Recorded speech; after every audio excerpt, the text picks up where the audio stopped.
সেদিন পৃথিবীটারে কাঁপিয়ে দেওয়া হবে, পুরো পৃথিবী নড়ে চড়ে উঠবে, টাওয়ার গুলো ভেঙে খান খান, পাহাড় গুলো ভেঙে দুমড়ে মুচড়ে যাবে, মানুষগুলো বিক্ষিপ্ত পতঙ্গের মতো নিক্ষিপ্ত হবে, সাগরের পানির মাঝখানে দাউ দাউ দাউ দাউ দাউ দাউ করে আগুন জ্বলতে শুরু করে দিবে।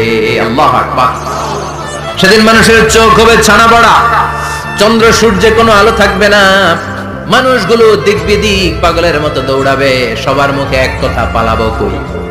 আকাশ আর আকাশ থাকবে না, কাগজ যেমনি আমরা এরকম ফোল্ড করে ফেলি, ভাঁজ করে ফেলি, মন চাইলে কাগজকে যেমনি আমরা এরকম হাতের মধ্যে গুটিয়ে নেই, সেদিন আকাশটারে হাতের মধ্যে গুটিয়ে নিবে কে? মানুষগুলো পাগলের মতো দৌড়াবে, কেউ থাকবে টয়লেটে, কেউ হসপিটালে, কেউ মাজারে, কেউ বাজারে, যে যেখানে থাক, শুরু হয়ে যাবে কিয়ামতের এই ভয়াবহ দৃশ্য। দুধের বাচ্চাকে রেখে দিয়ে মা দৌড়ে পালাবে। দুধের বাচ্চা রেখে মা কোথাও যায়? কলিজার টুকরা এটা, দুধের বাচ্চা, এটারে ফেলে মা কোথাও যায় না। কিন্তু কিয়ামতের এই ঝাঁকুনির দৃশ্য দেখে, আল কারিয়া মাল ওয়া মা আদরাকা মাল, এই দৃশ্য দেখে দুধের বাচ্চারে রেখে মা দিবে দৌড়।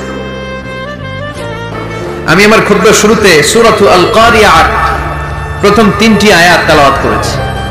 এই সূরার ভেতরে আল্লাহ তাআলা কিয়ামতের নকশা এঁকে দিয়েছেন, কিয়ামতের প্রামাণ্য বর্ণনা দিয়েছেন। কিয়ামত যে একদিন হবে, এই পৃথিবী যে ধ্বংস হয়ে যাবে, এটার ব্যাপারে সবার অগাধ বিশ্বাস আছে তো? না সন্দেহ সন্দেহ লাগে? সন্দেহ আছে কারো? এই পৃথিবী একদিন থাকবে না, ভেঙে চুরমার হয়ে যাবে, খান খান হয়ে যাবে, সব ম্যাসাকার হয়ে যাবে। আমি থাকবো না, আপনি থাকবেন না, আমরা কেউই থাকবো না, থাকবে একজন, তিনি কে? এটার নাম কিয়ামত, যেটার ব্যাপারে বিশ্বাস না থাকলে ইমানের ঘাটতি চলে আসবে, ঠিক কিনা? তো সেই কিয়ামতের দিনটা কেমন হবে, দৃশ্যটা কিরকম হবে,